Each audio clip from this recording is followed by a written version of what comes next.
E o Gilmar Mendes, que chamou na cara do Moro ele e o Dallagnol de ladrão de galinha. E vocês estão sabendo que o Bolsonaro convocou novamente o gado para mais um evento em defesa dele. E o filho dele, Eduardo Bananinha, que tá com uma viagem marcada para a Hungria. E por falar em filho, e o filho do Lula, hein? Vou também falar sobre esse assunto hoje. Vou falar também sobre um ministro do governo Lula que foi citado numa delação premiada. Vou falar também sobre a nova data de lançamento do Voa Brasil, inauguração do novo trecho do Rio São Francisco. E por último, os fugitivos de Mossoró foram capturados e a Petrobras decidiu distribuir os lucros extraordinários. Tudo isso agora em menos de 3 minutos. Não sei se vocês ficaram sabendo, mas o Sérgio Moro fez uma romaria visitando alguns ministros do STF e do TSE, porque ele sabe que quando o julgamento dele sair de Curitiba, que for para Brasília, ele vai precisar da bênção desse pessoal para não cassar o seu mandato. E numa das conversas menos improvável que teve foi uma com o ministro Gilmar Mendes, autocrítico da Lava Jato. Gilmar não poupou o Sérgio Moro de críticas. Ele falou assim: você e Dallagnol roubavam galinhas juntos. Não negue, Sérgio. Provocou Gilmar Mendes, referindo-se informalmente ao Moro, com que tratava o Gilmar Mendes por excelentíssimo, por senhor ministro. E ele não, só chamava ele pelo nome dele, por você.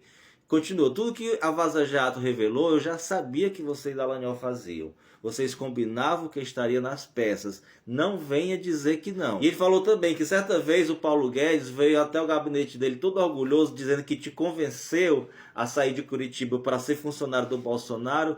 E ele disse para o Paulo Guedes que foi a melhor coisa que ele já fez pelo Brasil, foi tirar você de Curitiba. O Sérgio Moro negou que tenha feito ataques ao STF, mas não justificou por que apoiou o Bolsonaro em 2022, se ele vivia fazendo ataque ao STF. E por último, o Gilmar Mendes falou o seguinte: Sérgio, Curitiba não te ajudou em nada, aproveite que está no Senado e estude um pouco.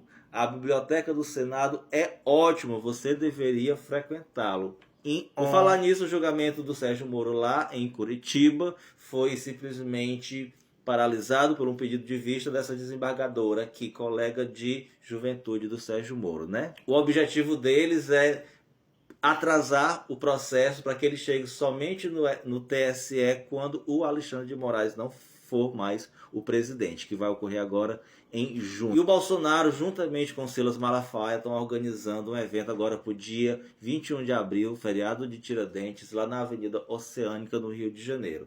É mais uma tentativa dele e do Silas Malafaia para que o Alexandre de Moraes seja obrigado a prendê-los, e o Silas Malafaia virar um Marte, o Bolsonaro virar um Marte, o Bolsonaro ficar numa prisão preventiva, e que a prisão preventiva, vocês sabem que tem um prazo para acabar, e que ela acabe somente quando tiver no mês da eleição, para ele sair de lá fortalecido como perseguido político. Essa é a estratégia dele. Inclusive, o cara é tão ruim que mesmo já fora do governo, ainda continua aumentando o desemprego do Brasil. Fez com que a embaixada da Hungria demitisse 2 funcionários brasileiros. E falar em Hungria, o Eduardo Bolsonaro vai para um evento conservador este mês de abril na Hungria e vai se encontrar com o Viktor Orbán, presidente da Hungria. O Viktor Orbán já concedeu asilo a um político de outro país que estava condenado. Para ele fazer com o Bolsonaro, é num piscar de olhos, se não já tiver prometido. Minha gente, e o Rui Costa,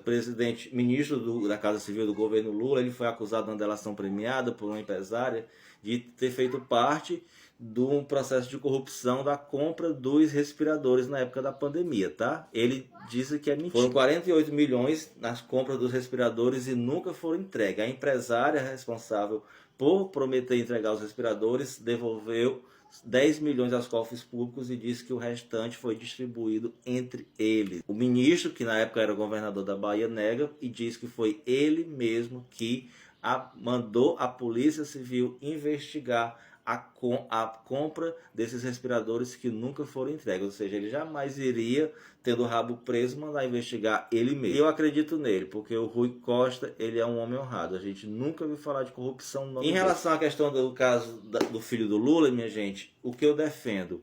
Eu defendo a presunção de inocência, tanto dela quanto dele. As medidas protetivas foram corretas a ser tomadas, é assim que tem que ser mesmo.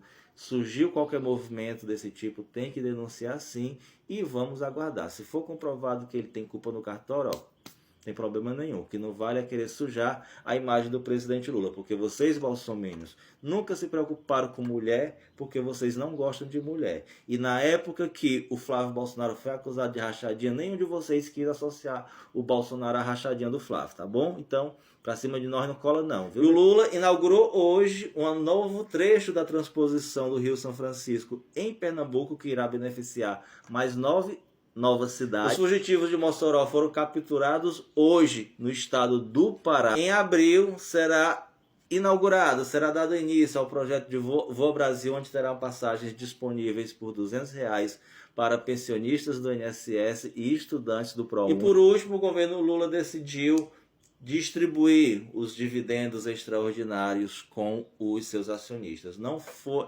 essa mudança de ideia não foi por pressão do mercado nem da imprensa, não. Foi por pressão do ministro Fernando Haddad, que está precisando desse dinheirozinho aqui para fechar as contas do governo. É só isso por hoje, viu? Compartilhe esse vídeo.